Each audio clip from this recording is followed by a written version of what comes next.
Hello friends. आज हम बात करेंगे जो नई वैकेंसी आई है उसके बारे में।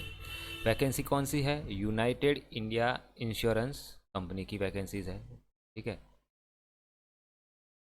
एडमिनिस्ट्रेटिव ऑफिसर की है। एडमिनिस्ट्रेटिव ऑफिसर की वैकेंसीज आई हुई है यहाँ पे। देखते हैं कौन सी वैकेंसीज है, कितनी वैकेंसीज है। टोटल 100 वैकेंसीज है दोस्तों। टोटल 100 वैकेंसीज है।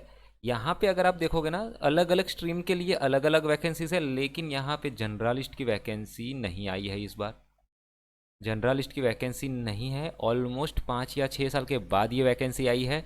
उन्होंने सिर्फ और सिर्फ स्पेशलिस्ट वैकेंसीज के लिए ये रिक्रूटमेंट निकाला है, जिसके अंदर आपका legal, accounts and finance, company secretary, secretaries, doctors, engineers और एग्रीकल्चर स्पेशलिस्ट के बारे में है। ठीक है, देखिए लीगल की 25 वैकेंसीज़ है, अकाउंट्स की 24 वैकेंसीज़ है।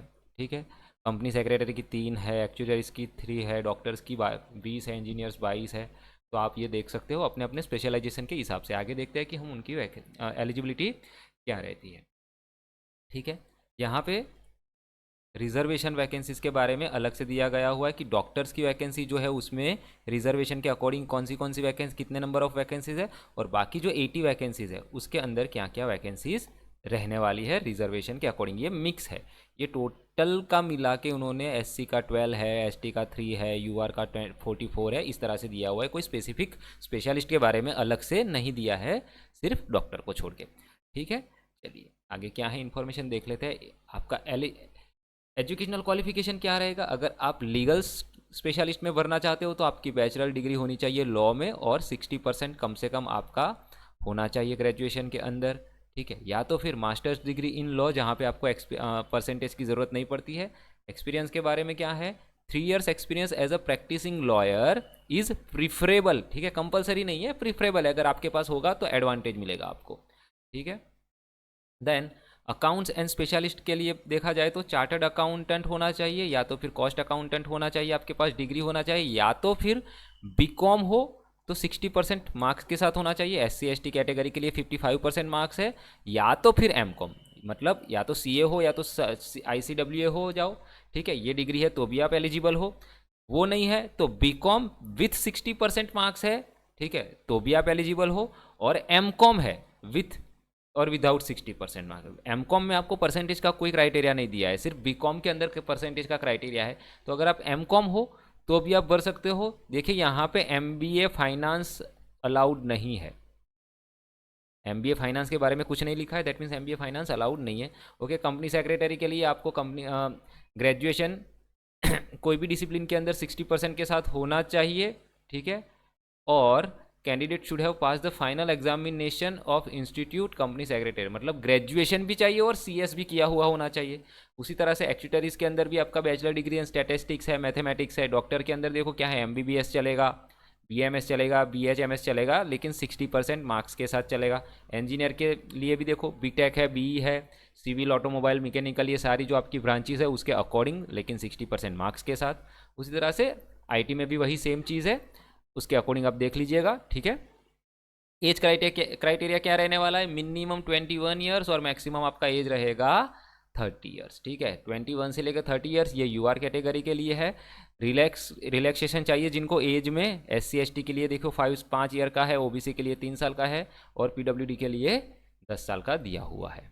ठीक है, चलिए आगे बढ़ते हैं। अब एग्जामिनेशन के लिए जो हमारा प्रोसेस रहने वाला है, प्रोसेस क्या रहेगा एग्जामिनेशन का, मेन प्रोसेस क्या रहता है, चलिए वो देख लेते हैं। कहाँ पे दिया हुआ है हमको एग्जामिनेशन प्रोसेस?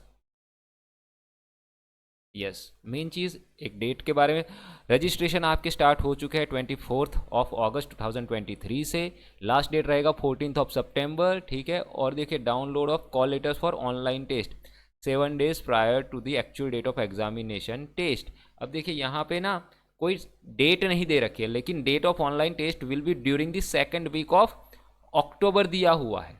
ठीक है, अक्टूबर के सेकंड वीक में होने के चांसेस है, तो यही आप समझ के चलिए कि अक्टूबर के सेकंड वीक में आपका एग्जाम हो जाएगा। उसके अकॉर्डिंग अपनी प्रिपरेशन स्टार्ट कर दीजिए। ठीक है, सिलेक्शन प्रोसीजर क्या है? Okay, for doctors the selection will be made on the basis of performance in interview only and there will be no written test. Doctors के लिए कोई रिटर्न टेस्ट नहीं होने वाला है, और बाकी candidate other than doctors will be called for online examination which would be comprising of the following. Doctors के अलावा जिन लोगों ने जिस भी स्पेशलिस्ट के स्ट्रीम के लिए फॉर्म भरा होगा उनके लिए ये रहेगा। रीजनिंग आपका 25 मार्क्स का रहेगा, 25 क्वेश्चन। इंग्लिश भी same, quantitative aptitude and computer literacy 25 marks, 25 question. General awareness with special reference to financial sector, वो भी 25-25 मार्क्स का रहने वाला है। और जो आपका डोमेन नॉलेज रहेगा, मतलब अगर आपने फाइनेंस से भरा है तो फाइनेंस, लीगल से भरा है तो लॉ का, ठीक है, आईटी से भरा है तो आईटी से रिलेटेड जो रहेगा वो 50 क्वेश्चन होंगे, लेकिन मार्क्स उसके 100 रहने वाले हैं। मतलब यहाँ पे एक क्वेश्चन 2 मार्क्स का होने वाला है। ओके, 2 आवर्स का टाइम होगा, 200 मार्क्स का पेपर और 150 क्वेश्चन होंगे। ठीक है, जिन जिन लोगों का ये एग्ज़ाम क्वालिफाई हो जाएगा उसके बाद उनको इंटरव्यू के लिए बुलाया जाएगा। ओके, चलिए, तो ये था आपका नोटिफिकेशन। इससे ज़्यादा आई गेस अभी के लिए तो कुछ ज़रूरी है नहीं। ठीक है, बाकी आप जो भी नोटिफिकेशन है वो डाउनलोड करके देख लीजिएगा। मैं इसके नीचे लिंक भी दे दूंगा डाउनलोड की, या तो फिर पीडीएफ ही अटैच कर देता हूँ इस नोटिफिकेशन की, तो आप देख लीजिएगा। तो बहुत अच्छी वैकेंसीज़ है।